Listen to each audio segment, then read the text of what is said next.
Can you just clear up one of the things? When I last spoke to Lord Pearson, he said, my ambition is for UKIP to do well enough at the next general election so that we can force a hung parliament and realignment of British politics. In other words, he didn't want to see a Conservative government. Is that still the case? Well, it makes almost no difference. Look, I mean, you know, what's been hidden under the carpet, and we saw it yesterday with the debate on immigration yesterday afternoon, is there are massive policy areas where there is an agreement between the three tired old parties, not even to talk about the issues. The fact is, most of our laws are now made in Brussels. We are voting in this general election for a change of management, not for a change of government. But if you were given that choice, surely, because of the history of the parties, you are closer in thinking to the Conservative Party than you would. Well, would you rather see a Labour? Liberal? Well, David Cameron has abandoned the Tory party policy on fishing and taking back our fishing grounds, and he said he will not have a referendum in the course of the next 5 years, and he never wants to have a referendum on our membership of the European Union. It's difficult to see how the country would be any better off under David Cameron. So you are going for that hung parliament? If we have a hung parliament, if we have electoral reform,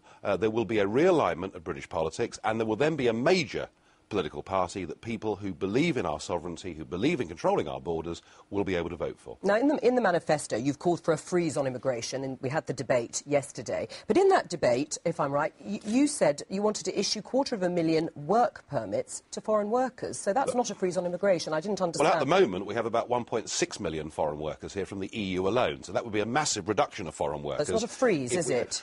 No, can we please get this straight? Yes. There is a difference between going to another country to work and settling, taking a passport and becoming part of the social security system. So you would still have the work permits in that sense? I want British people to work in Paris and I want Parisians to work here. Of course I do. Let's do this on a sensible, reciprocal basis. But we can't say to the whole of Poland, if you want to come here, bring your children, you can all be educated, you can use the health service. Yes, we simply can't do that. Although we, obviously, as part of the EU, they can, but you are proposing... Which is precisely why we shouldn't be part of the EU. Well, that's obviously your view. Well, it's ours, but it's also what the country thinks too. Now, what about your response to the UKIP candidate? Now, Glenn Tingle, who's standing in Norwich North, said we should blow up Iran and described Afghans as backward. What do you say about those remarks? I don't know anything about them. Listen, we have 560 candidates out there, and it's the same for the Labour. It's the same for the Labour Party, and it's the same for the Tory Party. And they've had You're always going to get the old one that'll say something that is not strictly along party lines, and as the least politically correct party in Britain today, we're bound to have this sort of thing. So you disassociate yourself with those remarks and with that candidate?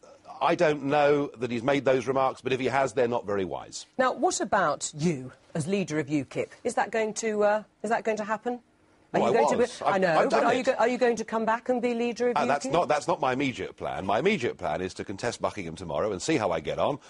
Malcolm Pearson, I know he's been criticised because he's not a sort of cardboard cutout modern political leader. No, you can't accuse him of that, can you? No, and he's actually had a successful career in the real world. He's as honest as the day is long, and he's putting the party on a very good footing. Now, just coming back to the hung parliament issue, what about deals? I mean, everybody's talking about deals. Let's say there are candidates and there are MPs, UKIP MPs. Yep.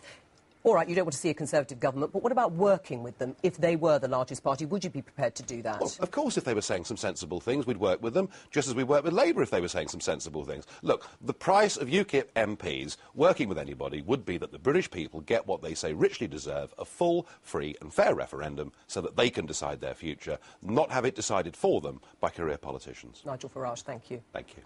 To find out more about who we are and what we stand for, go to the UK Independence Party website at www.ukip.org.